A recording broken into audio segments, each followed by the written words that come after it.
Good morning, good afternoon, or good evening, folks, depending on where you're joining us from in the world. Welcome to today's special webisode or webinar episode, where we will be discussing topic the changing face of fatherhoods, the rise of single dads. A very serious topic, and we're proud to host it here in Voice of Men 360. My name is RJ Horner. I'm the host of the host of Open Up. Also the vice president for Voice of Men 360. We hold these monthly webinars to create awareness on topics such as this, with the hopes of sharing valuable information with our community as we believe it will be useful in some way. Before I introduce you to our guest, I want to be brief about a brief introduction about Voice of Men 360. We are a not-for-profit organization founded in 2020 and based in Toronto, Canada. Voice of Men 360 was born out of seeing a tremendous need for boys and men in society. So Voice of Men stepped up to support and help them in many areas of their lives. We're part of International Men's Day, which is a global organization. International Men's Day is based on 6 pillars, which has to do with the overall well-being of boys and men. It's now been around for over 21 years and celebrated in 90 countries around the world who joined together to do various activities. We'd like to remind you that Voice of Men 360's mission is always delivered with good faith towards peaceful harmony. The views and opinions expressed in today's episode are not necessarily those of our speakers and do not represent Voice of Men 360. Our organization engages in discussion forums to offer inspiration and create awareness to the issues of men who wish to overcome their life challenges.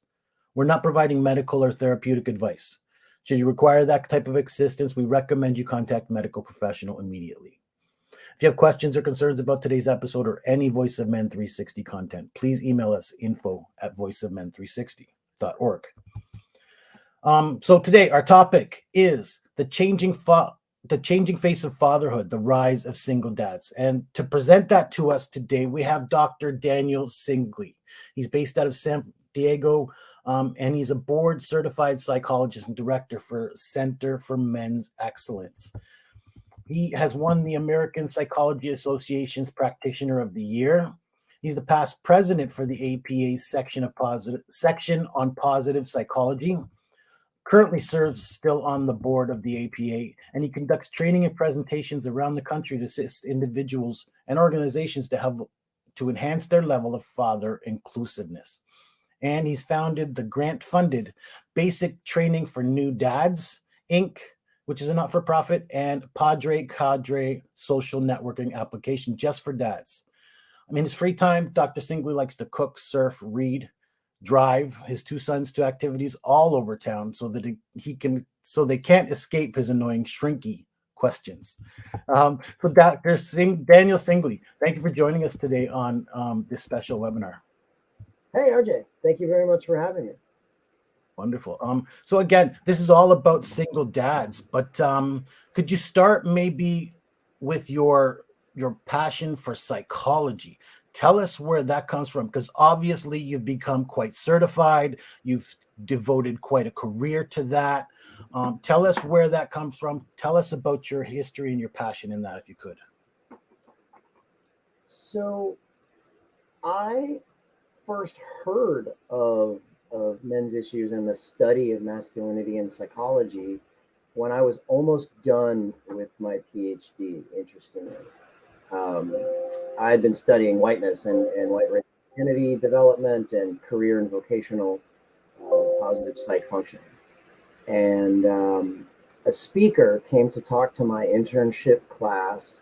And at the time, I had a 3-week-old baby who is now 17 years old.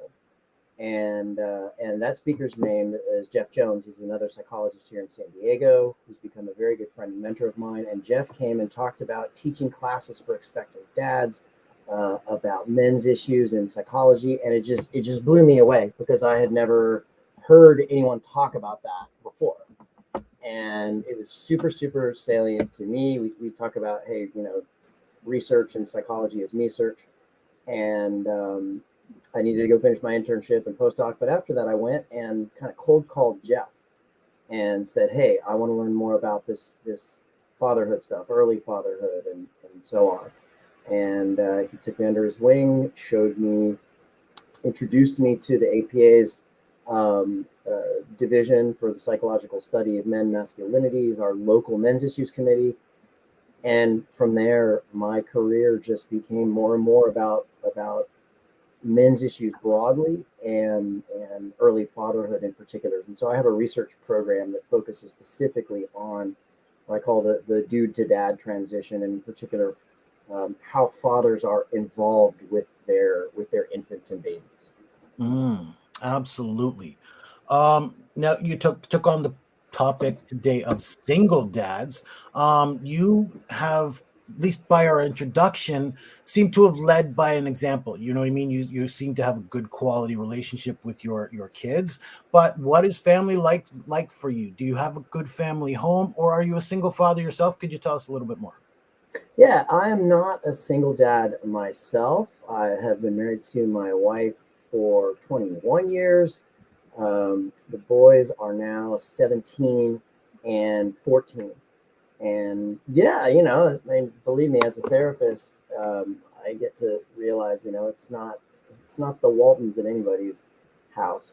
So our family, like any other family, has our issues. But no, I really do feel grateful to have a family life where I'm really legitimately looking to get home to them at the end of the day, or after a business trip or something. Yes. Important data point. Absolutely. That's a valuable thing. You know what I mean? To be able to desire to go home at the end of our day. Something that could lead to the downfall of family dynamics, right? So I'm glad you brought that up too. But I mean, being a married man for 20 years, what really leaves you qualified? I mean, don't get me wrong, experience goes a long way, but what leaves you qualified to tell people about single dads today? So, as you read in my bio, if it has to do with fatherhood, in particular early fatherhood in psychology, then I'm pretty into it. And so I've got lived experience as a father myself, but also have now a 15-year program of research where we study fatherhood. And in doing so, that's brought me to do a ton of clinical work and classes. I hit my 1,000th dad in, I think it was January of 2017, that I'd worked with to sort of get ready for fatherhood. And here at my clinic, we all do psychotherapy with men, with women as well, and couples, and we run men's groups in an ongoing way, which oftentimes brings up fatherhood issues. So research, training, quite a lot of practice around fatherhood issues. So I guess that's where I would say my my chops come from. No, absolutely. I just want to make sure that people understand your qualification out there, right? I just Sure. want, you're not just somebody. I mean, again, somebody out there might say, well, he's a family man. Who gives him the right to talk to me as a single father, right? I just wanted to, for Fair. people like those who might have that question at this point, let's clarify that, we are talking to somebody who really does, have your best interest at heart. And he does have experience behind his voice, so to speak. Yeah, I'm rooting for parents broadly. And my part of my experience in doing this work, in particular in early fatherhood, it's usually referred to as maternal mental health. And there's a growing understanding of the importance of taking a whole family approach that looks at parents of all genders, moms, dads, and increasingly trans or gender nonconforming parents as well. Right. And so I'm all over trying to help to empower dads and to get them in the picture and to have them involved, because it can be difficult for them to do so for a variety of reasons. Mm-hmm. And we'll get to it because you've created these great programs for men.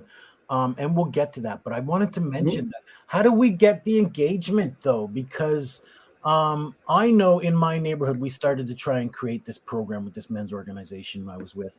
And we did call it caring fathers or caring dads or something like that. and it didn't gather enough interest that we were able to keep the program running. Yeah. What do you mind giving your specific experience? Like, what do you think was? I call this the butts and seats issue. What do you think was going on with your neighbors? I do live in a more outdoor, more not necessarily redneck, but I live in the country. I live in an area where people look at the old school attitude of hunting and and maybe even male dominant in a way. Mm-hmm. And I think we were trying, by coming to the attitude of caring dads, we were trying to tell them they need to be nicer, or they need to be more friendly, or more, you know what I mean? We were not hitting their psychology right. It's exactly the way I'm thinking of it. So good on you for doing that. Just first of all, I love that at that kind of grassroots, your neighborhood level, that y'all made that attempt to create some community around fatherhood and especially in my realm of early and expectant fatherhood. It's really difficult to find groups like that, or classes, or ways to just get together with other men, other fathers that are in a similar kind of circumstance. And I do a good amount of consultation and training with different clinics or organizations or state entities that are looking to better engage fathers. And that's why I say, like, this is the eternal butts and seats question. Like, how do you get the dads there?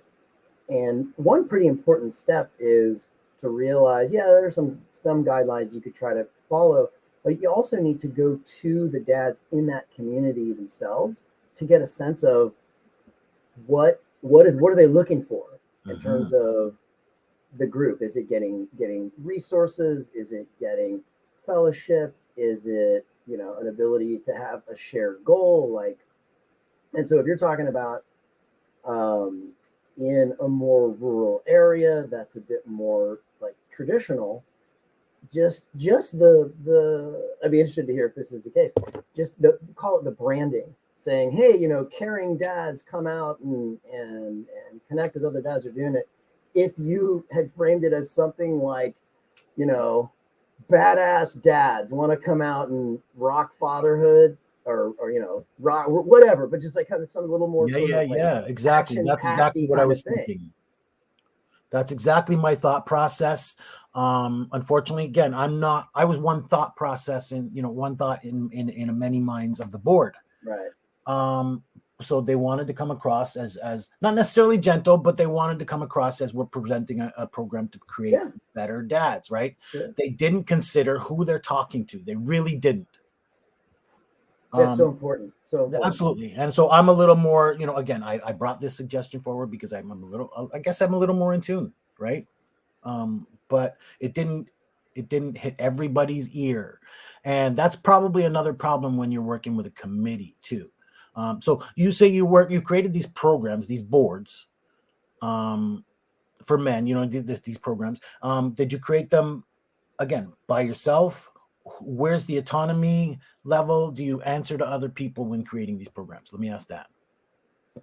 So I make a distinction between the sort of the consultative training work I do with other people's organizations versus the psychotherapy groups that we do at our clinic, and then the parenting classes that we teach. And so when it's a different clinic or organization, obviously I didn't create it, but they're just looking to better engage fathers, and they may already have some programming that they did. And then with psychotherapy, like that's us. Like, we're drawing from the evidence base and the research in psychology about what's effective in groups and with men and so on.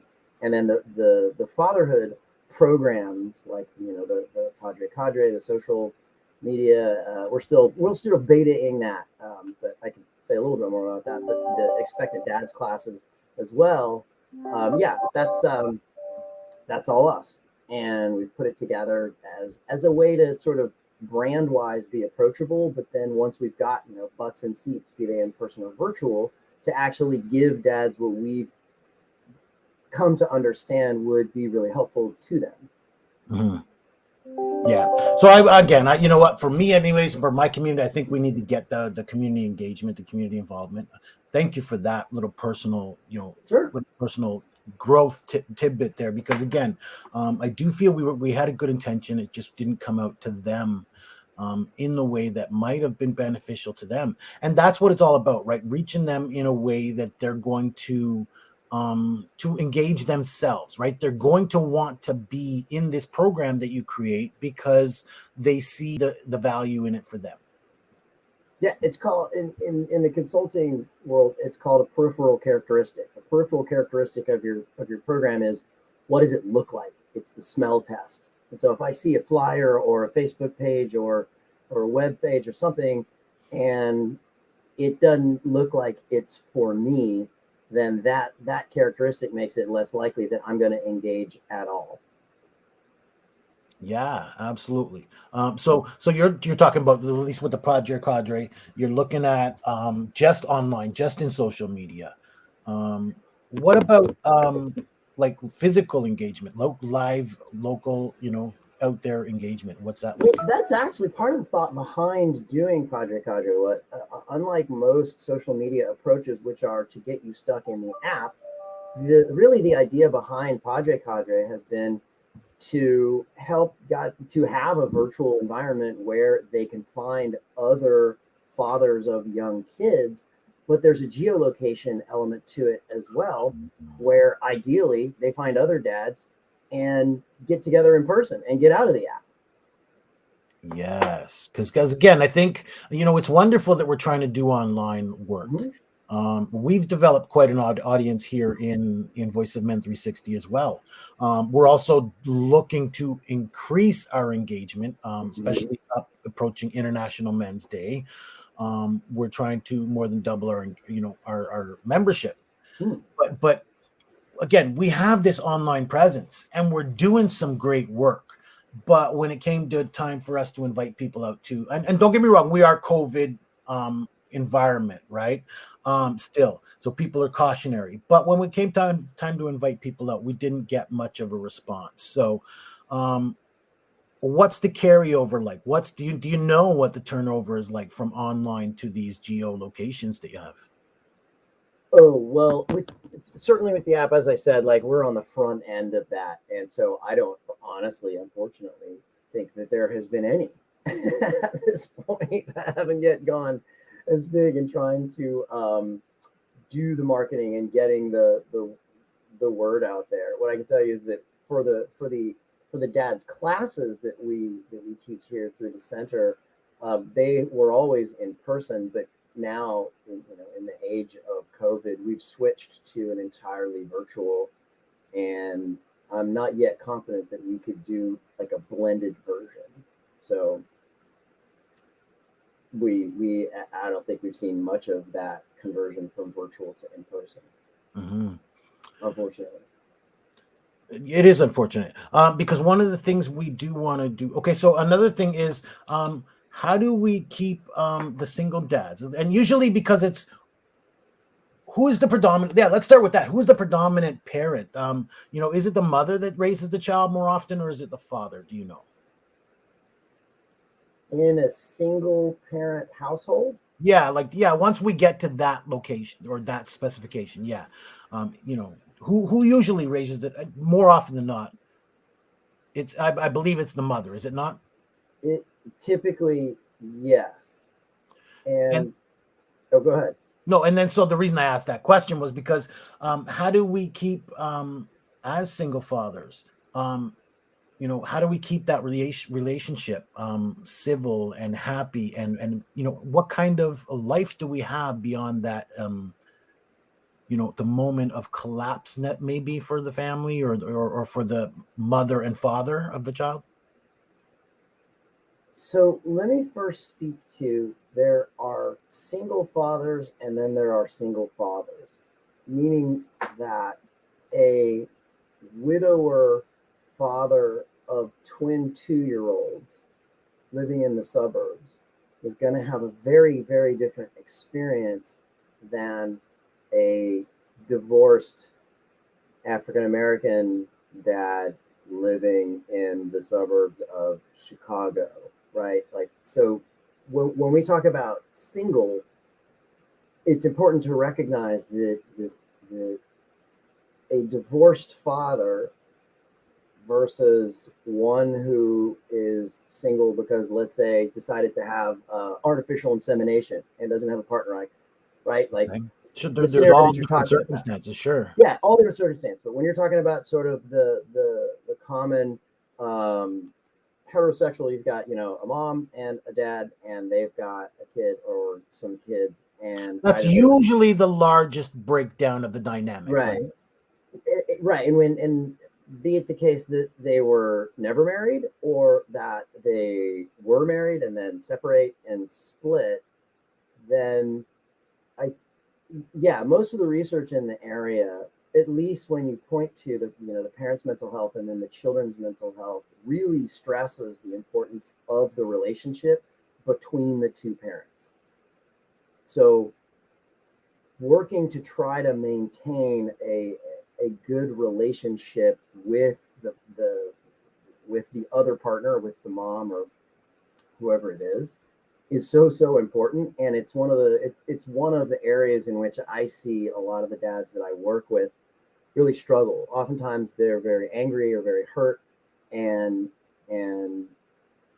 will do some things that make it difficult to manage that relationship, even just in a sound co-parenting kind of way. And I see that on the part of both partners often, but I'm usually working with the father. Mm-hmm. And that's the thing. Yeah, you know what? Not a lot of people do work with the fathers. Actually, the men's organization I belonged to was associated with a women's group. But you know what I mean, a women's advocacy group.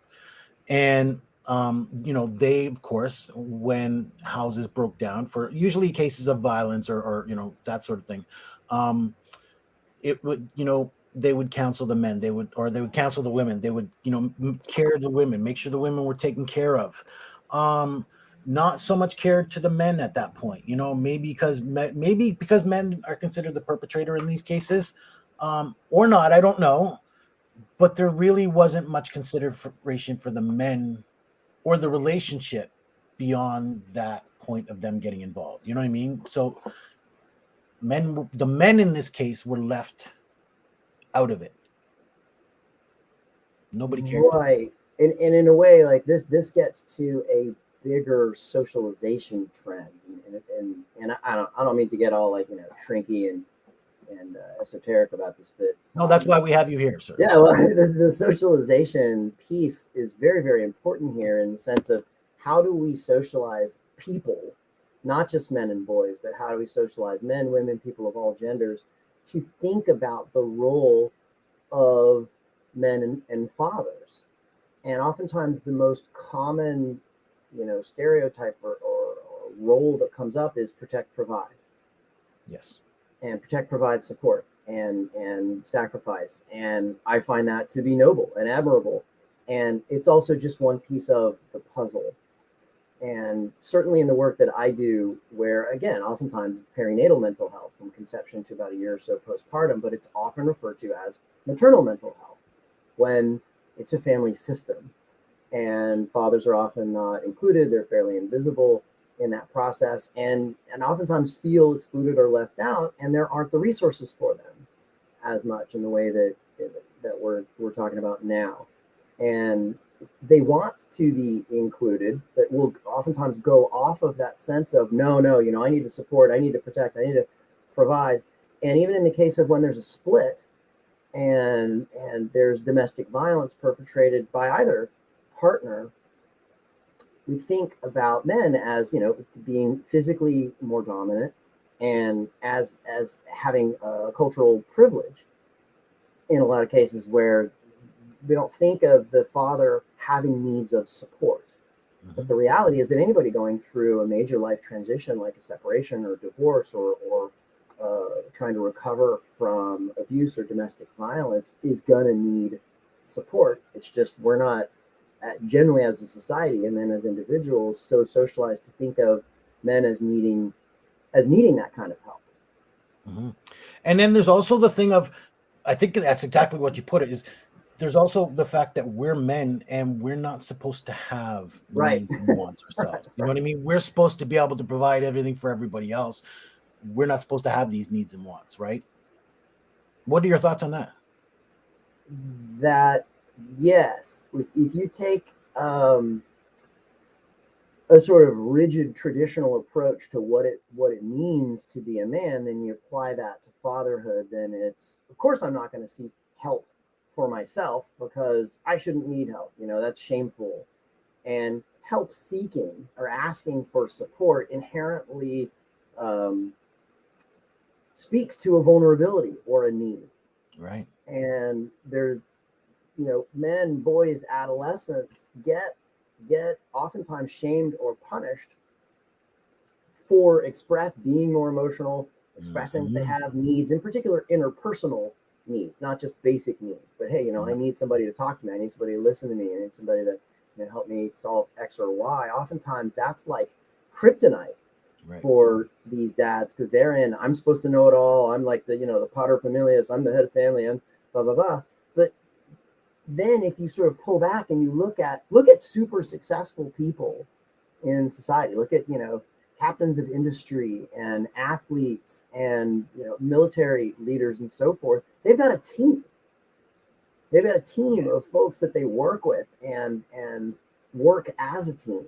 And a lot of times that lone wolf thing that we teach guys, like, it's taking independence and taking that to mean I cannot have interdependence with others, Right. and except in romantic relationships, right? Like, I'm allowed to be vulnerable. I'm allowed to, sort of depend on my spouse, or in the context of a romantic relationship. The problem is, in the scenario you're laying out, if I was trying to get all my support and closeness met from my partner, and now we're having problems, that means I'm not getting it from anywhere. I see that scenario Right. all the time. Yes, no, that's exactly what we battle here a lot as well. Is that, you know what? Especially, listen, I'll be honest, that's exactly the dynamic in my house. Now, not to say that um my wife and I have a great relationship, but she is my dominant support. She's my best friend. So I go to her when I need support, you know. But I've also created other avenues of support. You know, Voice of Men 360 was one. You know what I mean? I've other men's group I've been building in my life for several years because I think we need that in our lives. We need some other dynamic besides our domestic partner, especially because when that breaks down. We need to be able to voice somehow. We need to be able to release somehow. Yeah, I could not agree more. And so I think of it as a pretty straightforward kind of physical metaphor. Like, let's say this is me, and this is my romantic partner, right? This is my one column of support. Well, if something happens to it, I fall. Right. And so one of the ways that I talk with patients is about, you got to have, four legs to support a Yes. table. I'm always telling them, like, look, in addition to family members, which are awesome, and your partner, who may be awesome as well, but those are loaded relationships with different kinds of vulnerability. So in addition to a romantic partner and family members, you got to cultivate just three or four relationships with buddies. And it doesn't mean you got to make these big grand gestures and try to have, like, four besties tomorrow. It means you got to have about three or four people. And when we're talking about dads and single dads, if you can find other dads that are in kind of the same Mm, situation as you are, all the better. But it doesn't have to be. But make slow, steady steps to try to cultivate those relationships, and that goes so far in terms of helping to maintain mental health and just a sense of community. yeah, absolutely. So we've been talking about the involvement and the engagement and ways for men to manage. So you created this program called what is it? Single Basic Training for New Dads. Yeah. Tell us a little bit more about that one. So basic training for new dads it's a class. It's a one-off class, and we experimented with making it longer, but you run into the marketing butts and seats problem. And it's a 3-hour class that we run on Saturdays. In fact, we're running the next one in a couple of weeks, um, and it is for expectant dads. So this particular class is for dads, usually in the second or third trimester, to learn, a combination of skills and competencies. Like we go over nuts and bolts. How do you soothe? How do you swaddle? How do you put a diaper on? Burping and transferring and so on. In a virtual environment, we're doing that with infant mannequins and sort of demonstrating when we have the dads to be in the class, like, people are down on the floor and getting ready to change diapers on a plane, which you're going to do at some point, most likely. But we also cover aspects of self-care, like sleep, nutrition, exercise, and that social support piece, but also how to try to keep the relationship with their partner strong. So some ways to communicate a little bit more effectively, some ways to have some tools to try to have regularity with maintaining what we call relationship hygiene. And we go over like good resources as well, like around pregnancy and birth. People just get hit over the head with this book or this app or this and that. And so we'll talk about, okay, as far as I'm concerned, these are you got to read one book, it's this. If you got to get one app, it's this. And so we really, the whole purpose of that class is to try to give dads a set of competencies to have the confidence to just stay engaged. Absolutely. I think one of the biggest frustrations is as expectant dads anyways, there's the panic already starting. Can we make it? Can we manage? Oh my God, I have this other life to be responsible. I can barely be responsible for mine. And Right. Now I have this other life to be responsible for. So panic sets in right away, right? So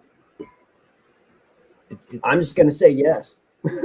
You got a question about that? Yeah, no. And I just, it's great that we are able to support them, you know what I mean, find programs for them, but this program that is available for them that not only teaches them what they can expect as a father, but how to manage themselves at the same time. Yeah, it's a lot to cover in 3 hours. So, it's it's kind of an overview, but one of the important subtexts of the class is that you, the dad, also need taking care of by yourself and by important others in your life. Like I don't necessarily say it as directly as that in the class, but it's absolutely in there in terms of covering self-care and managing the relationship and how to ideally, invite your new baby into your life as opposed to just making your life about the new baby or your children for the long run. Mm-hmm. So, I mean, whether we're talking about new dads or single dads for whatever their dynamic situation occurred from, I mean, tell us some of the advice, the guidance that you offer. Like, how do you help them through the journey? Well, one is to just depending on what kind of single father that they are. Like I mentioned before, is this a widower? Is this someone who the domestic violence situation has blown up, or just the relationship didn't work out? But top level is to realize that the number of single father households is relatively small, right? Like I think 2020 census data had like 6% in the United States. That 6% of fathers had a family household living where they were living without a partner. And that seems like a super small number. When you compare it to about 10 years ago, it's over a 20% increase. So in that sense, this is a demographic, a group which is growing really quickly from a percentage frame. But that lower number does mean it's harder to find other dads in the same situation. And that's a big question that I get a lot. Hey, I've got this single dad, he's trying to do the right thing. He's looking for resources. He's looking for, others. Do you have a group for them? I'm like, well, there are, some of them exist. It's just very, very tricky. And one of those issues is they tend to feel pretty isolated. Yeah. And don't see much in the way of information or resources for them. And so my advice is don't try to do it all yourself. As much as possible, work to connect with important others, including moms or dads, but also finding ways to just to have a team, to have a crew. Like parenthood is a difficult journey. And if you do that sort of guy, no, lone wolf, independent, this is my family, I'm doing it, like fine, have your own family cultural values, but you are very likely to benefit from taking the time and expending the effort to find some of those other folks. Mm-hmm. Mm-hmm. And you mentioned, first of all, that there's a limited number of them out there. There are. So finding them, first of all, finding the others out there is difficult. But then there's also the fact that, this might affect our dignity. You know what I mean? Accepting this help from others. I would think, though, that single fathers in this situation, raising the family themselves, they would be willing to accept. They knew a group was out there that could, help them understand, help them, Particularly when it's other fathers. right, to help them relate to their kids or whatever that's going to help them, make the relationship that much better. I think they'd be a little more receptive to something at that point. So then, what other support avenues could we put in place? Again, you know what? Great that we can maybe get men together, but how can we maybe recognize them? How can we as individuals notice and support them? So this isn't rocket science, but it is very, very important.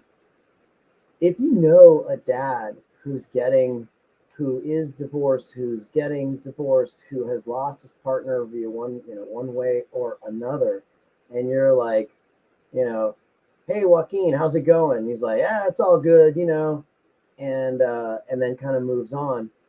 I think it can be really helpful to look at him and say, hey, how you doing? Oh, I'm all good, blah blah, and then stop and say, hey, how are you really doing? Mm-hmm. And listen. And don't try to jump in with advice. And don't try to fix it all unless he asks you to. Because most people do not do that follow up. Most people do not express a real interest. And so when another parent, and it is particularly powerful when it's another guy, when it's another dad, who has that kind of street cred of like, yeah, I may not be a single dad, but it's another dad that's able to say like, hey man, how you doing? Okay, how you really doing? Yeah, that's kind of another he level. may not be ready to like spill his bag out on the table, but he knows somebody's actually like sees him. Like that suggests a kind of visibility that a lot of times in male relationships broadly and the busyness of parenting, you just don't get much. Yeah, and it's nice. And again, like you say, at that point, you notice that somebody's going, they may be letting me know they understand me. They may understand what I'm going through right now. You know what I mean? Just that one little, okay, hold on though. How are you doing?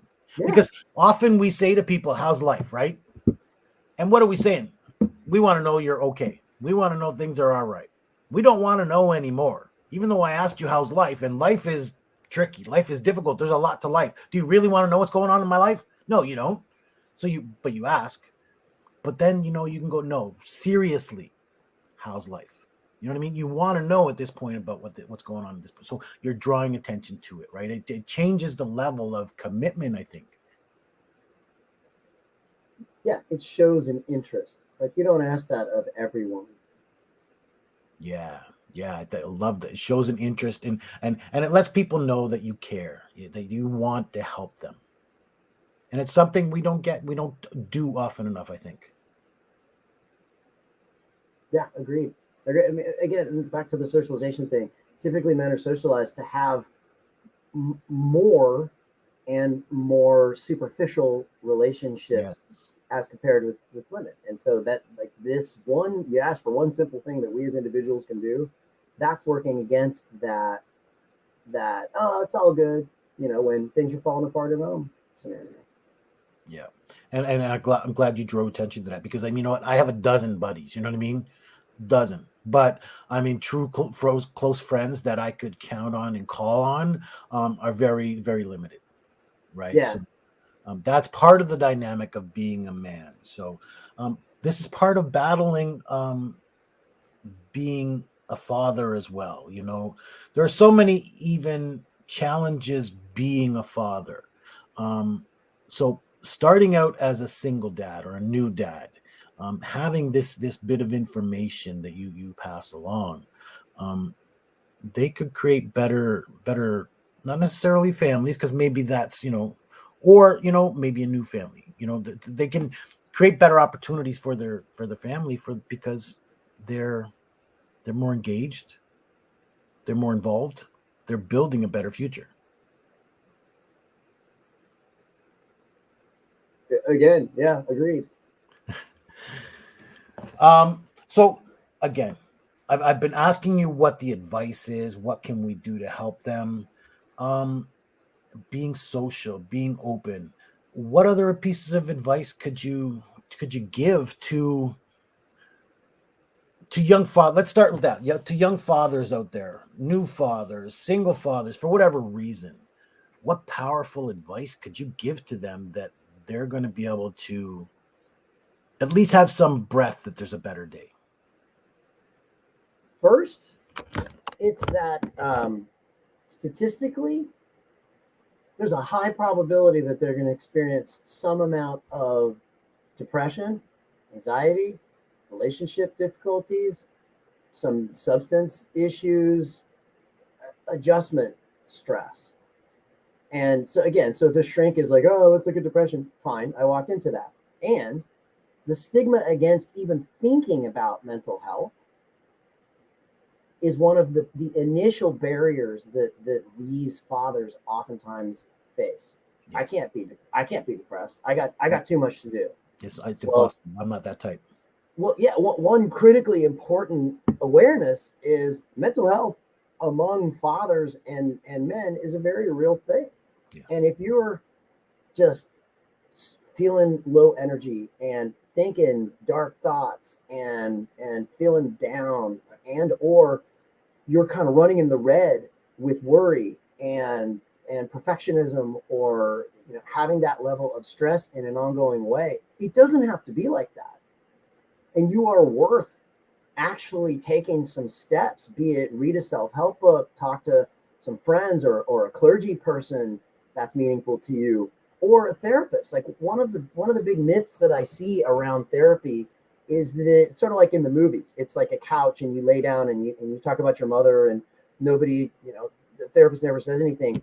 That's old school. And the reality is these days we've got very well researched evidence-based approaches that are very active and proactive, where you learn tools and you learn techniques and you learn ways to feel better and to empower yourself and to ultimately stop going to therapy because you're able to better manage yourself. This is one of the things that I want these men and fathers to understand. You're worth getting that kind of assistance, and you can have a better experience in the long run, but you got to step over some stigma and a willingness to say, like, I have this going on. They're invisible, but there are some pretty incredible hurdles, right? These little things that they're our ego. They really are our ego blocking us from seeing what could truly be that better potential ahead. So again, what can we do then overall as a society for these fathers, for new fathers, whatever their circumstances? So bringing it on up to the societal level, from a systems perspective, well, my thought is to start taking a more father and gender inclusive lens on parenthood. Mm-hmm. And there are a lot of myths out there about the role of gender in parenthood, like that there are some essential things that moms do, apart from biological, like nursing and gestation and so forth. But this idea of you have to have a male female partnership, or a mom does this thing and dads are from Venus and moms are, and generally the research just doesn't support that. Largely what the research shows is that you got to have at least one attuned, consistent caregiver, and then the more the better. And it's not a huge deal, like research on lesbian couples and gay fathers and other kinds of family constellations are basically showing like it's important that moms and dads, that parents broadly are involved, and the more the better. Okay. And learning to be consistently and positively engaged with the other parent as well as the kid. Like if we as a society could have a better understanding that including boys and adolescents and teaching them that it's okay to be nurturing, that it's okay to be emotionally available and a good teammate, would ultimately help them to be better partners and co-parents, and in that sense, frankly, less likely to be single parents. Right. They're likely to change that dynamic if that's the case at some point, right? Mm-hmm. Yeah, absolutely. That's exactly what we're looking at. So let's say so there's no chance that if they were, like, say, missing a mom, you know what I mean? There's no, let's say this use again, we're talking about single dads here for whatever reason. They're raising their children themselves. What are the likelihood of the kid missing that element that comes along with motherhood? Well, very high. I mean, for as children grow and develop and they're experiencing attachment and they're looking around and they're looking at, here's my family situation, I'm comparing it to others. If it's the norm that there are single parents or single dads, then it will be less, but it would be pretty normal. And in fact, you would expect a child that has an absent parent to be looking around saying, well, hey, where is she or he? But again, like, I don't see that as especially bounded by gender so much. No, yeah, absolutely. No, but I was just okay. So missing a dad or missing a mom, as the case may be. Yeah. But what I was getting at is, so that's something that the parent left behind, or the single father for whatever reason, or Yeah. single mother for whatever reason. That's something they have to deal with. They have to manage, and maybe above. Yeah. Because again, we don't want to depress children because of this missing element, right? So how do we manage that? Yeah. And again, this gets to what were the grounds of them, becoming a single dad. And so again, I unfortunately see plenty of scenarios where they're single dads because they got divorced and there was a lot of distance and damage in the relationship with their partner before they got separated or divorced, and the kids may have been around and been party to that. And apart from parents, make sure you're taking care of yourselves and you're there and present and engaged with the kids.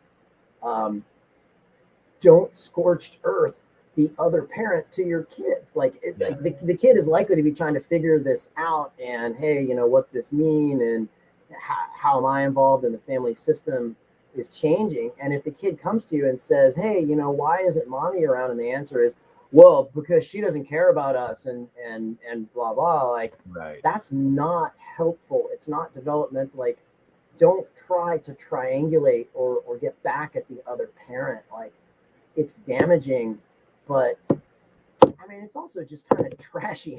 Like, absolutely. That's not the kid's issue. Like, yeah, that's dealing with a kid in a way that you can be very matter of fact about things without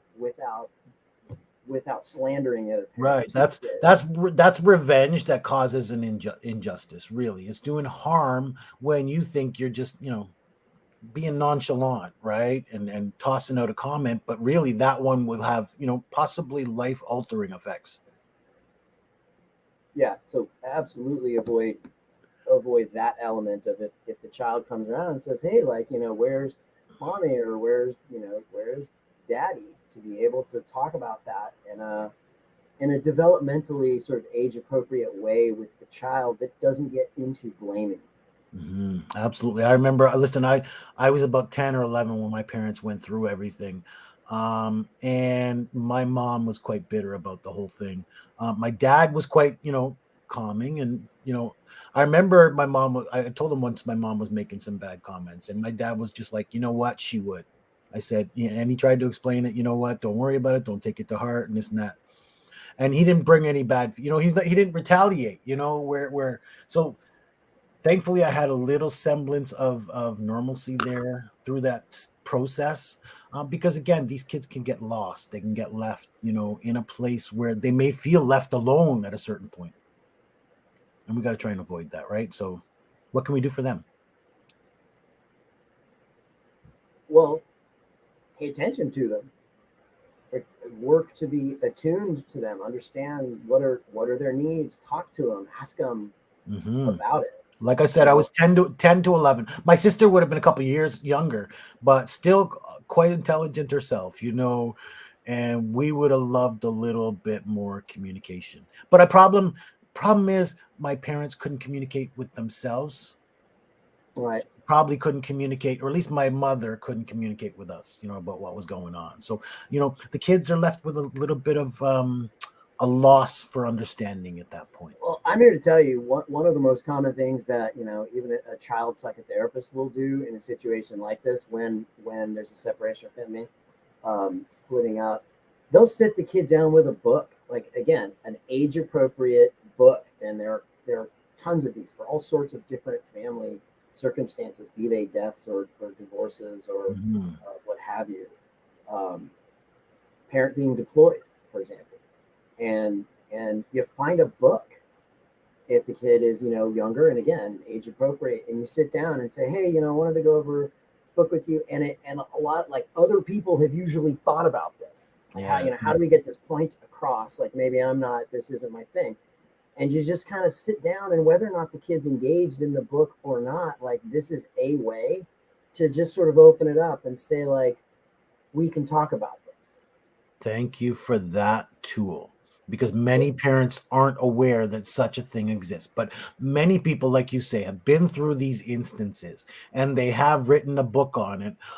Usually, a children's book, or like you say, age appropriate, whether it be Mm-hmm. teenager, or there's a book out there that really let the kid read the book, let them take in the information themselves, and Well, then and you guys read it. download it and have that conversation. And It just, depending on the age, you go through it with them. Yes, yeah, I yeah. can. Yeah, if it's a little, like, sit down with them, put them on your knee, and say, hey, let's look at the pictures and talk Yeah, about yeah, yeah. Depending on the age, but sitting it. Yeah. down and having that conversation is definitely important. It can change the outlook and the aspect of the relationship to come. So, again, we've had quite the conversation. There's a lot of information we've left with people, really, on how to be a parent at all, but especially single parents. Um, what would you leave us with? What information would you give people out there that they could help them live a better life or become a better parent?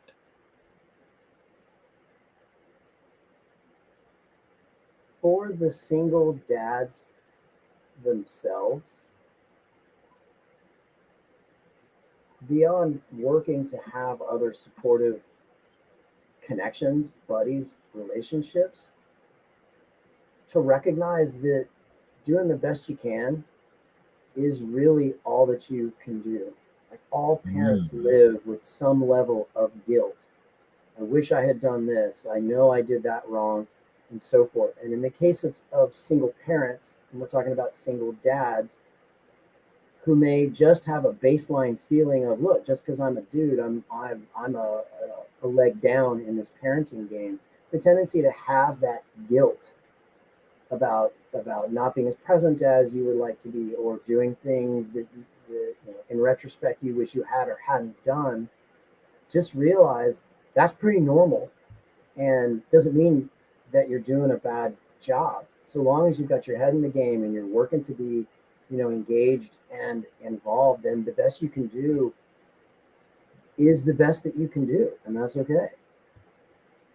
Absolutely. Thank you for that. Again, that's tremendous advice.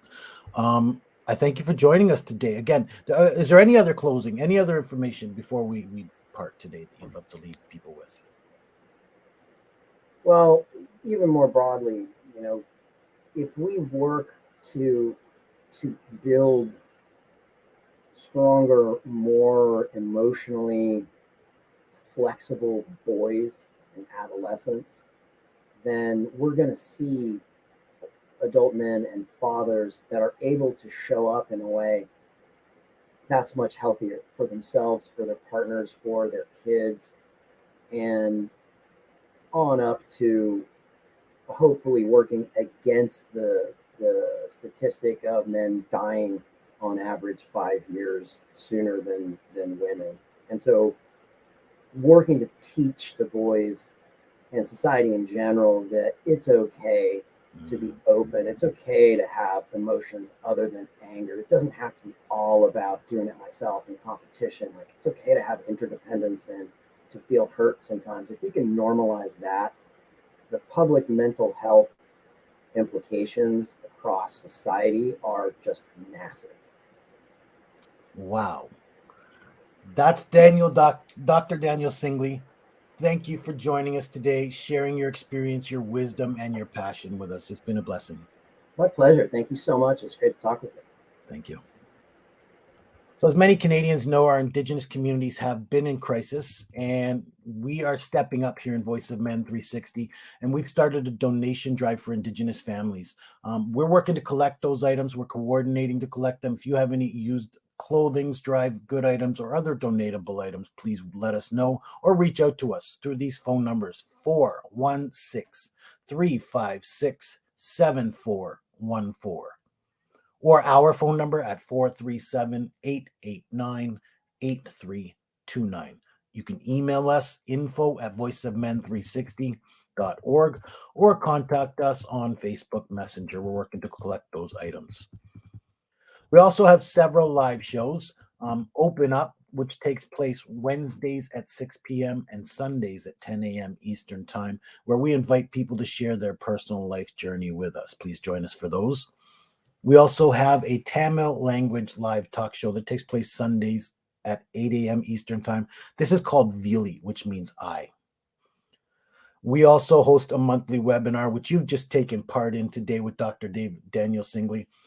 That's the first Saturday of every month. So please join us for that, 10:30 a.m. Eastern Time, where we bring the expertise of organizations on a particular topic and discuss that. We also host a specially monthly show called the Unspoken Tears. This one is the second Saturday of every month from 10 a.m. to 11, where the topic is domestic violence against men, bullying, male sexual abuse, trauma, and human trafficking. We co-host a show with the All Bengal Men's Forum. This is called the South Asian Men Show, which again discuss the topics of South Asian men. This is the third Sunday of every month from 11:30 to 12:30 Eastern Time.